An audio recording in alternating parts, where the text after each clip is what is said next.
Vous connaissez sûrement les fils de la Vierge, ce phénomène particulier des fils qui tombent du ciel. On peut voir beaucoup de vidéos sur le net, c'est facile de se renseigner à ce sujet, sur le phénomène, mais pas sur ce qu'il en résulte. Alors qu'est-ce que c'est que ces fils? C'est super l'Espagne enquête. Nous avons les médias début décembre qui nous ont présenté une de ces fameuses vidéos du net de ces fils tombés, ultra extensibles, qui s'étendent jusqu'à 20 mètres de long. Et ces médias qui nous apprennent qu'un stylo n'est pas une cigarette, que ces fils ne sont pas des toiles d'araignée. Une évidence pure et simple lorsqu'on les observe. Eh bien, figurez-vous que dans la région Midi-Pyrénées, précisément à Gratintour, en pleine campagne, ces fils sont tombés. Nous avons eu l'occasion d'en récupérer pas mal, tout simplement en les enroulant autour d'un bâton. Ces fils de 15 mètres de long étaient suspendus à rien. Ils tombent du ciel comme par magie. Et n'aimant pas rester ignorant, parce que les recherches sur Internet ou quand on va demander à des laboratoires, etc., ça nous n'apporte aucune réponse. Soit on se fait jeter, soit on nous dit gentiment que c'est pas, ils ne savent pas, et que c'est pas grave et qu'ils ne savent pas. Donc, connaissant quelqu'un qui est étudiante en biochimie, elle m'a expliqué que la meilleure façon de savoir ce que c'était d'effectuer une culture bactériologique, tout simplement en le mettant dans un milieu d'eau sucrée, car propice à l'évolution des bactéries. Donc, le 15-11-2010, précisément, nous avons débuté cette expérience. Voici les fils en question, enroulés autour d'un bout de bois. Euh, nous avons simplement coupé deux petites pelotes et mis ces pelotes dans de l'eau sucrée. Euh, rien de plus simple. Voici le bocal en question.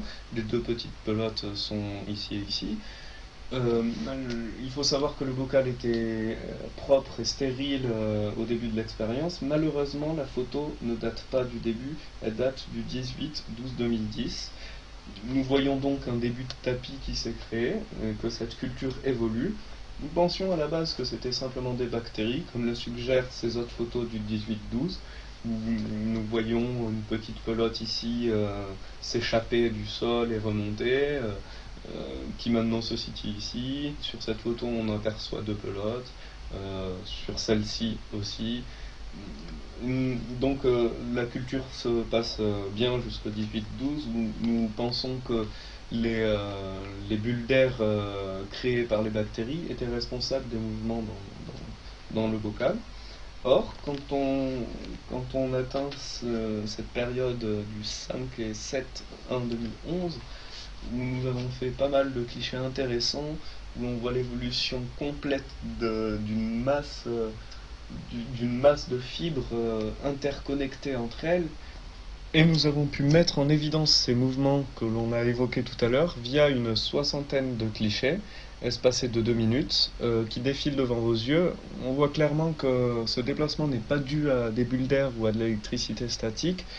Pourquoi pas des bulles d'air? Parce que ces fibres montent et descendent, ce qui est en contradiction avec un phénomène de bulle d'air où la bulle d'air se serait échappée, on l'aurait vu, où les fibres retomberaient très rapidement alors qu'elles monteraient doucement, ou inversement.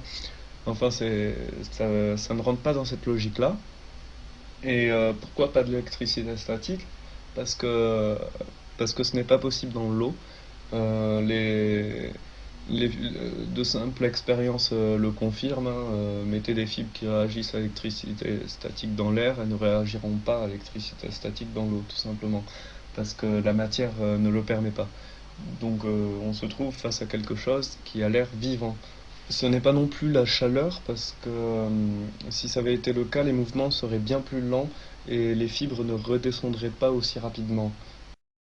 Si je fais cette vidéo, d'abord c'est parce que je suis curieux, parce que ce phénomène est complètement étrange, aussi parce que lorsqu'on effectue des recherches sur internet, on tombe souvent sur des sites et des associations qui recherchent ou qui étudient la maladie de Morgellon. Alors la maladie de Morgellon est une maladie très controversée dont certains médecins pensent qu'elle est psychologique et d'autres d'ordre physique. Ceux qui pensent qu'elle est d'ordre physique ont stipulé que la maladie de Morgellon était étaient soit des bugs nanotechnologiques, soit parfaitement naturels, mais qui étaient en fait des fibres qui poussaient sous la peau, et des fibres qui parfois imitaient certaines cellules du corps, comme des cheveux ou de la peau tout simplement. Donc, sans rentrer dans les détails, on peut voir que cette expérience que j'ai faite ressemble étrangement à ce phénomène. Donc, dans ce cas-là, on est en droit de se demander si ça a un lien. Et dans le cas où ça a un lien, cette vidéo se veut préventive pour ne pas aller trifouiller ce genre de fibres ou de trucs sans savoir ce que c'est réellement.